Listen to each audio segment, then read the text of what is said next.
Maybe if we could just listen to classical music all Sunday afternoon, we'd feel much better as Browns fans.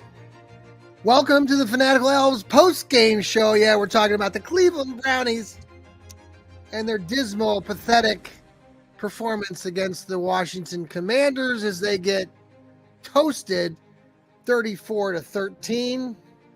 It's a little bit after 6 o'clock. Yes, we are coming to you live here. Thank you for tuning in to our network, into Fans First Sports Network, part of Apple, part of Spotify. So tune into the audio version of this later. Hopefully you have an opportunity to listen to this. I'm running solo tonight. Your host, John Suchan, here. We might have a few other colleagues pop on. I know everyone is pissed off to high heaven right now, as basically the Browns season is coming to an end in October. It was truly a disgraceful effort by all parties that are part of the team. This team is dysfunctional as much as you can imagine. If you watched any part of that game today, you, as a Browns fan, as someone who has been a Browns fan for a long time, or even if you've been a fan for a little time, it's just disgusting. There are a lot of people to blame for what happened today. Now, there are many colleagues that I have on this network who disagree with all of my takes on it. And that's the beauty of having the Fanatical Elves network, is we have fans just like you, Browns fans, who have a variety of takes on what we see. And not all of us are going to agree. And certainly on a day like this, many of us are pissed off, like I said, and we're not always going to agree. We all want to see the Browns win games. We all want to see this organization flourish and do well. But for a long time, this organization, many years, throughout its history, it had its moments, right? But that was 50 or 60 years ago. We've struggled. We've had periods of time in this organization that have been good. The period that I grew up in when I was a teenager in the late 80s, mid 80s, late 80s to early 90s was amazing opportunities for the Browns. Bernie Kosar leading the way. Great, great moments. Never forget that. And that's what's carried so many of us Browns fans currently, who are in the elder stages of our lives as Browns fans. We just want to see one. We want to see the Browns get to a Super Bowl. We want to see the Browns have success. And we haven't seen it. And this year has gotten off to a rotten start. Kevin Stefanski in his fifth season. He's two-time Coach of the Year. We're all supposed to believe and trust in Kevin Stefanski. But many of us are doubting Kevin Stefanski. We made a deal with the devil. I've written about it for various periodicals over the year. Ever since the franchise decided to sign Deshaun Watson, who was not playing, was suspended in the league because of all the things that are going on in his life, because of things that he put himself in position to be in a bad spot. And he didn't play because of that. The league suspended him. Now the Browns signed him. They kept him around. They went through that whole shenanigans where he was suspended for 11 games 2 years ago. Last year, then he came back. It looked like he might be coming along, that he played well, but then he got this shoulder injury and the season was toast. Now we're in this season where the Browns are now 1-4. And it was a pathetic performance by everybody, including Deshaun Watson, who, quite honestly, I've said this for weeks, said it for months, said it for years. Deshaun Watson is not the Deshaun Watson of the past. And no, we don't need Deshaun Watson to be that guy. that we hoped or saw in Houston. But for God's sakes, man, play the game of football. I'm sorry, Deshaun Watson has lost interest in playing the game of football. He doesn't care. He had the body language, everything about it.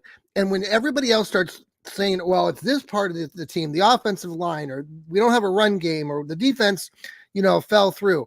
Okay, fine. You can give me all those details, but in the long run, here what it comes down to. You have a quarterback who doesn't care, who is not leading this team, and you need to have a leader, a player on that team at quarterback who wants to be there, who wants to play well and wants to do well for the Cleveland Browns. And he does not care.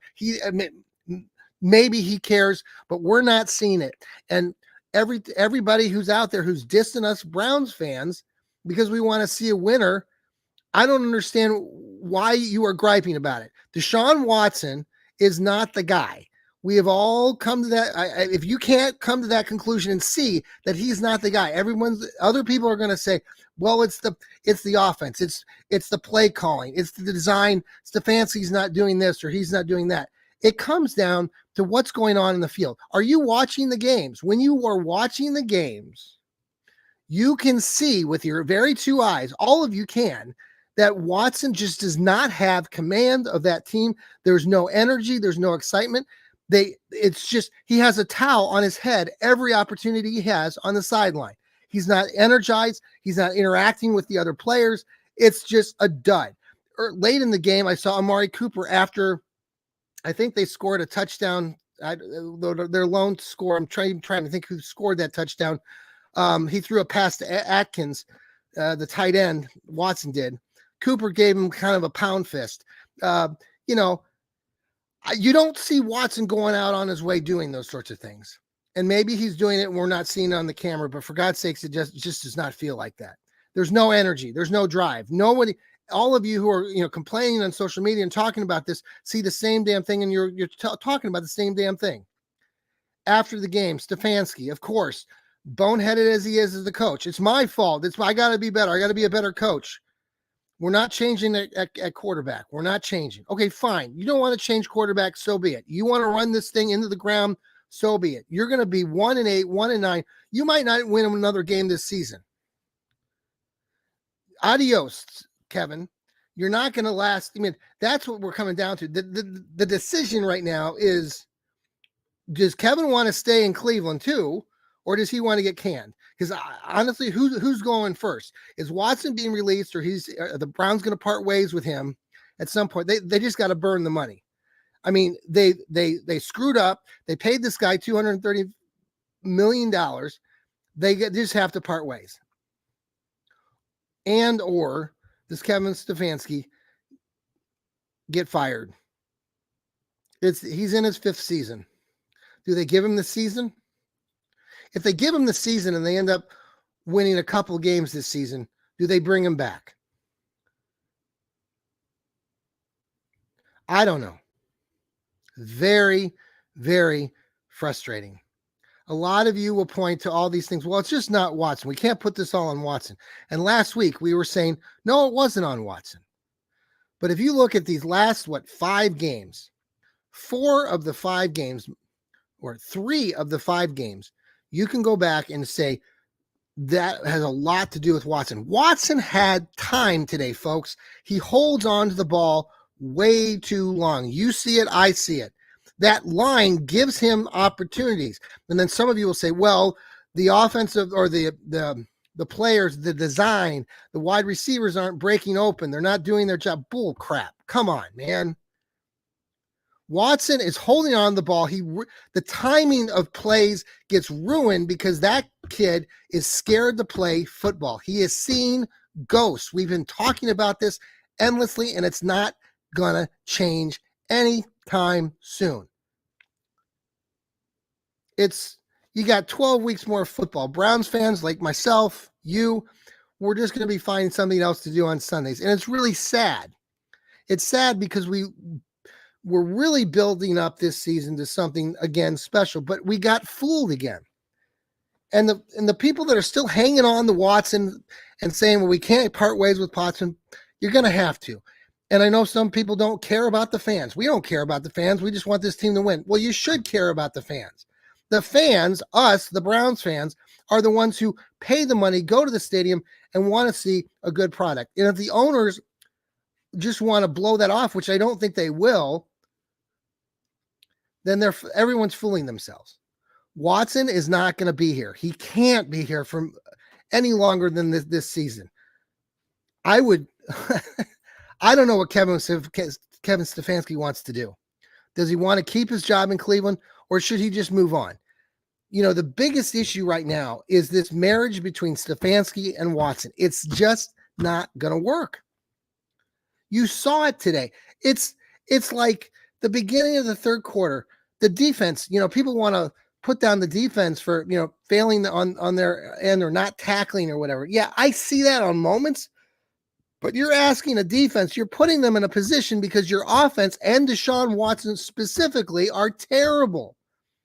And then you're putting your defense in a position where they can't win no matter what. They put their offense again in great field position by getting a fumble at the beginning of the third quarter, and the Browns offense and Deshaun Watson can't get it right. There were 12 men on the field on that fourth down play. When Deshaun Watson, they didn't burn the second time out, then they got penalized, and they ended up having to kick the field goal to make it, 24-6 instead of, it's 24-3. They scored a touchdown there. Yes, Jerry Jeudy screwed up.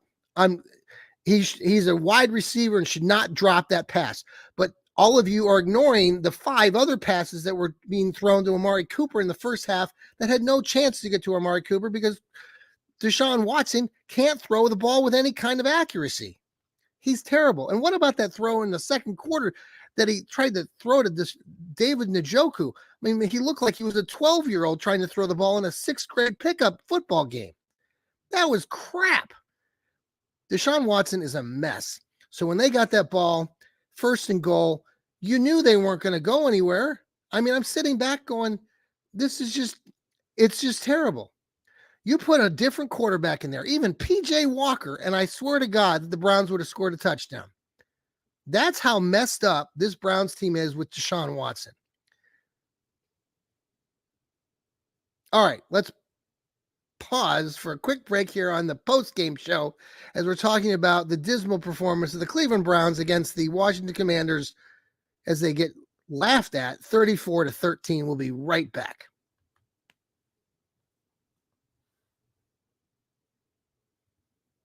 All right, we're back here on the postgame show. Thanks for coming back and watching and listening. Couple things here, just give you the breakdown on the stats. Again, like I was saying earlier, Kevin Stefanski said, no way are we making a quarterback change, and that he said he needs to do better at coaching. In the interaction that happened at the end of that sequence in the fourth down play, third down play, where he's rolling his eye, basically, come on, Kevin, admits when there's a problem. I know, listen, to his credit as a coach, he's not throwing his players under the bus. There are some coaches in this league who do that routinely. Which is better? I don't know. Right now, it's really, really annoying to Browns fans who pay a lot of money on this team to follow this team.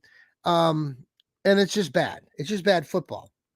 Today, Deshaun Watson was 15 for 28 for 125 yards, 1 touchdown. I think his quarterback rating was 77. They did throw in Jameis Winston, the backup. A lot of people were hoping that maybe they would put Winston in the second half. Did not happen. Amari Cooper caught 4 passes for 60 yards. Probably could have had over 100 yards if Watson was any more accurate. Jerome Ford had a couple late runs, had 9 attempts for 47 yards. Deontay Foreman, the other running back, also had 9 carries for 44 yards. Pardon my cough there. Watson had a couple scrambles. Other than that, Cooper had a couple catches, like we said. Atkins had the touchdown pass. That was a nice throw by Watson. Jerry Jeudy dropped a touchdown pass that he should be ashamed of dropping. And then what's happened to Elijah Moore? 3 catches for 11 yards. I mean, this stuff is just pathetic. Offensively, they were just awful. Just awful. You know, when it was 17-7, I decided I needed to go run an errand at the store. There was like 2 minutes, maybe 3 minutes to go in the half. And people were saying, oh, okay, they're going to go in down 17-3. But you know what? In the back of my mind, like a lot of you Browns fans, Browns had no offense. So, of course, I come back, and they've given up another touchdown because they don't go anywhere with their offense, put the defense in a poor position, who then Martin Emerson screws up again. Again, Martin Emerson not playing very good football these days, gives up a touchdown throw over his head for a touchdown to put the Commanders up 24-3 at halftime. Jaden Daniels is pretty good. I mean, I know, that is one thing that we'll continue to hear about this season. The Commanders are off to a 4-1 start, and Jaden Daniels looks pretty good as a Washington Commander. I will give him a lot of credit on that. Now, the Browns did have 3 sacks today. And for God's sakes, man, the defense played well. And if the offense did anything in that first half, maybe this game is a little bit different. But the offense was just putrid, terrible. Again, 212 yards for the Browns, 434 yards for the Washington Commanders. There were 9 penalties again by the Browns. 9. They were sacked 7 times to add to the 19. So I think that puts him at 26 now for Deshaun Watson. Way to go, Deshaun. 26 sacks through 5 games. Couldn't do it any better. Just dismal performances. Rushing, the Browns did get over 100 yards, but most of that was in garbage time when they were, the Commanders were sitting back and just letting them run. A lot of people were complaining today about, well, just let Nick Chubb sit out the rest of the season. I mean, what's he going to do? And we don't want him to get re-injured. I'm sorry, I'm one of those fans, just like you guys, and not everybody agrees with this, but I think that if you get rid of Watson, the entire team and the way that they look at that season going forward might change. Now, I've heard these people complaining or sharing out about how the offenses change and how they're kind of changing this offense more for Watson. We were expected to see all these great things, and that hasn't happened. There was discussion on the TV broadcast about that as well. I don't know what's best at this point. Right now, we're 1-4 and we stink. And this Browns fan base deserves better. We had, last year, the last 3 seasons have been hell, because the Browns made a deal with the devil, like I mentioned before. And I've mentioned this time and time again, and I know I'm talking about Deshaun again, but it is what it is, folks. There were 10 or 20% of the fan base who are not Browns fans, who are not rooting for the Browns because they have Deshaun Watson at quarterback. Now, all of you Browns fans who are saying, well, we don't care about them, screw them. We don't really care about them. They're not real Browns fans. For horse crap. That is horse crap. This Browns fan base has been loyal to the very end. And the fact that there are people out there that just want to trash other people for not following this Browns team because they don't like their quarterback because of the things that he did off the field. Now, I'm rooting for this Browns team like you are, many of you are, and I'll continue to root for this Browns team and hope that they win. But this is turning into one of those seasons that so many of us have experienced for so many years with this Browns organization, where you basically get to this point in the season and you're like, well, let's hope that they win. They're probably going to lose, but that's the way it's going to be. And when we got Kevin Stefanski and things started turning around, people don't want to give credit either to Baker Mayfield. And people want to say, well, that was a different Baker Mayfield and that was different. And now he's this quarterback and he, pushed himself out of Cleveland and all that. Yeah, to a degree, I believe that that's a fair analysis. But at the same time, you have got to believe and you've got to understand that I'm sure Baker Mayfield back in the day knew and heard things that were going on and aggravated him. And he was not a very mature kid about it. And he talks about that publicly now. Now, I'm not saying that Baker Mayfield would be any better off in this specific moment. But for God's sakes, man, we're 1-4.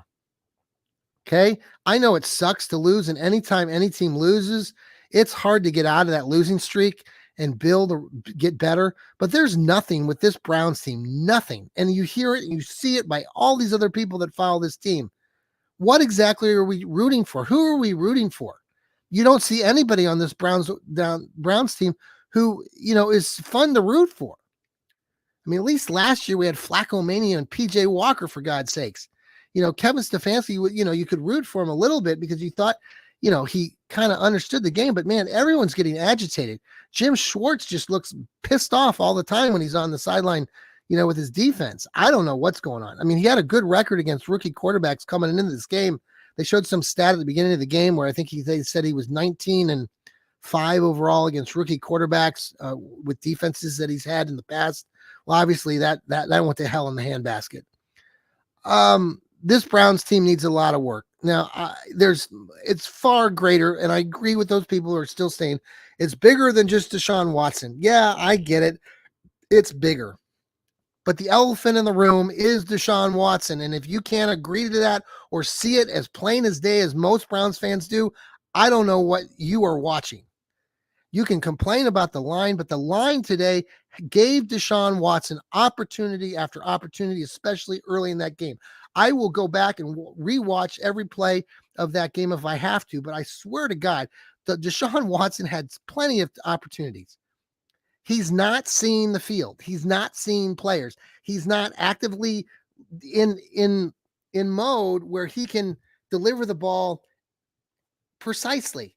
He's just winging it and throwing these erratic sort of passes that were completely off, again, over the heads and just a wide variety of things. So let's hope that we get all of this straightened out. For right now, the Browns are 1-4 and looking pathetic. They have a road game again against the Philadelphia Eagles in Philly. And yeah, Philly might be a mess, but Cleveland comes to town. Everybody gets straight. And that's the other issue right here, is that Cleveland's becoming the laughing stock of the league. And they probably, honestly, right now, probably are the worst team in the league. If you want to argue with whoever else is worse than the Browns, I'd love to hear that argument. Yeah, maybe Jacksonville, but Jacksonville won today. They did come back and beat the Indianapolis Colts, and to their credit, they did beat Joe Flacco, who I know some people and I myself were sharing stats about Joe. But again, the Browns are really bad right now. They have to look in the mirror and decide what they're going to do. I don't know how high this goes up and what the Haslams will say and what, Andrew Berry. Honestly, this is just a mess. There's so many problems with this organization right now. And it has just been that way ever since the day that we decided to sign Deshaun Watson. Deshaun Watson needs just to find another team or just get out of football. I mean, when you have Terry Bradshaw, I know some of you will start complaining again when you hear Terry Bradshaw, because he's an old guy, he's a fart. Who cares about what Terry Bradshaw has to say? I do. He was a former, quarterback in the NFL who won several Super Bowls with the Pittsburgh Steelers. He's on national TV. Someone is giving him his due and respect because he's on there and we're not. He says that Deshaun Watson basically needs to sit his ass down, sit on the bench and not play and take some time off and watch the game and be benched. Jameis Winston was the number 1 draft pick for a reason. Some people who want to say that Winston would be killed out there, forget that. That's ridiculous. Come on, now be fair. You're not being fair. You're not looking at it logically either if you say that Winston is going to get killed out there. Let me see it then. Let me see Winston play the next 5 games, and then we'll have a discussion. Let's compare how Winston does over the next 5 games to compare it how Watson has done over his first 5 games. I will bet you right now that we're going to see a better Winston and a better team and a better plan and a better feel for the organization if you have the backup Jameis Winston out there. That's just my gut feeling right now, and I think a lot of Browns fans want to see it. I saw our McNeil guy who does a lot of things for the Browns. A lot of you follow him. He threw out his post-game graphic asking, who would you rather see quarterback? And he already had 3,000 fans, and I know fans don't count, but 90% of the people want to see Jameis Winston quarterback. Obviously, Kevin Stefanski doesn't when he says, we're not changing at quarterback. So we'll live with this. We'll go down this road. We'll watch Watson get killed and annihilated by the Philadelphia Eagles next week, and we'll be 1-5 when we return to Cleveland. That'll be very interesting when he comes back to Cleveland. Feel the pressure and the heat then, Kevin, when you have to go against the Cincinnati Bengals in a home game when you're 5, and you're playing the Bengals, who also lost today in an embarrassing fashion to the Baltimore Ratbirds. They're 1-4. Let's say they're 1-5. So you have 2 1-5 teams going at it. And if they show up and they lay another egg at home where they can't win now, what do you think the fans are going to do then? And what do you think the Haslams are going to feel like after the Browns are getting booed endlessly at home in a game against the Cincinnati Bengals? This is getting ugly really, really fast, and it's not going to improve.